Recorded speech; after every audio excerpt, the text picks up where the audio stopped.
Welcome तो Alex तेले promo सारू के आने वाला है ट्विस्ट। यहाँ पर जो तारा है ना, अब वह वेद की जल्द से जल्द शादी कराना चाहती है। लेकिन वह यहाँ पर सरू को यह भी कहती हुई नजर आती है कि वह वेद से दूर रहे और वेद को कहे कि वह अपनी लाइफ में आगे बढ़े। जहाँ सरू कहती है कि मुझे जितना करना था मैंने कर दिया है और अब आपको जो करना है वह आप करिए। आप मुझ पे अपनी हुकूमत नहीं चला सकती। जी हाँ, यहाँ पर अब चंदकार आता। वह भी कहता है कि सरू का आपके साथ कोई रिश्ता नहीं है, इसीलिए आप अपने बेटे को बोलिए, जो बोलना है सरू को मत बोलिए। जहां दूसरी तरफ सरू जो है वह ना जाने किस इरादे से आई है। जहां दूसरी तरफ दोस्तों अब बहुत ही इंटरेस्टिंग मोड आने वाला है, क्योंकि सरू ने अपने मेडल्स तो वापस ले लिए हैं। जी हाँ, मेडल्स तो ले लिए हैं, लेकिन अब वहीं दूसरी तरफ जो है सरू को एडमिशन भी चाहिए, अपने कॉलेज में वापस से सीट चाहिए।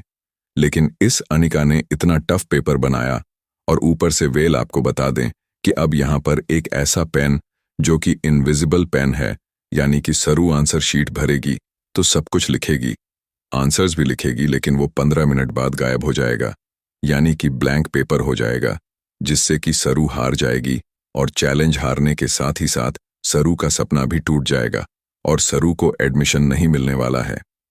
अनिका की यही साजिश है। वह अपने दोस्तों के साथ यही सारी बातें कर रही होती है। जहां दूसरी तरफ दोस्तों आपको देखने को मिलने वाला है कि कैसे अब यहां पर सरू जो है ना, वह तो बहुत ज्यादा कड़ी मेहनत करने वाली है।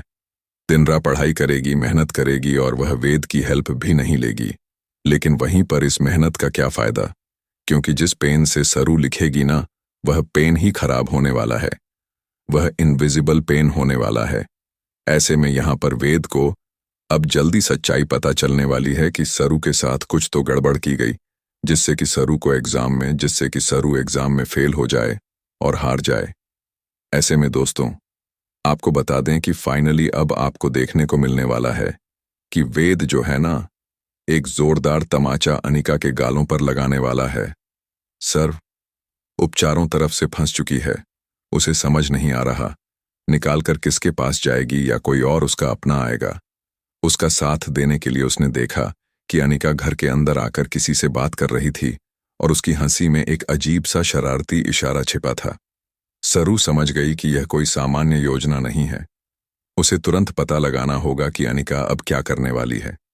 इधर बजाज हाउस में चंद्रकांत और वेद अपनी रणनीतियों पर चर्चा कर रहे थे। वे जानते थे कि अनिका कुछ बड़ा खेल रही है, लेकिन उसका मकसद क्या है यह कोई भी नहीं जानता था। सरू को इस बात का अंदेशा था कि अनिका अब उसकी कमजोरी पर हमला करने वाली है।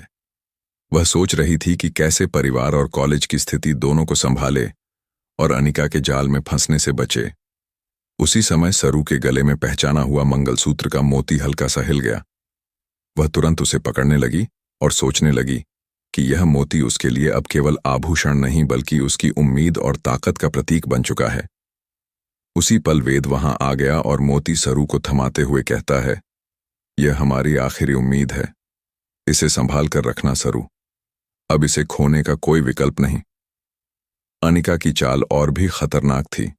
उसने अपने सहयोगियों के साथ मिलकर एक योजना बनाई थी जिससे सरू के हर कदम को मुश्किल बना दिया जाए।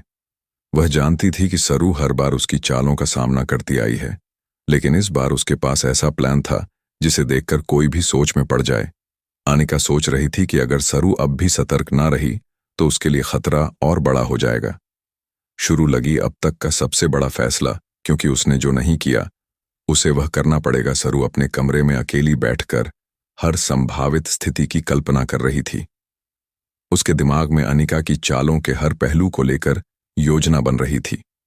वह जानती थी कि केवल सतर्क रहना ही उसे इस बार बचा सकता है। वहीं चंद्रकांत सरू को समर्थन देने के लिए तैयार था, लेकिन वह भी जानता था कि अनिका की योजना बेहद चालाक और खतरनाक है।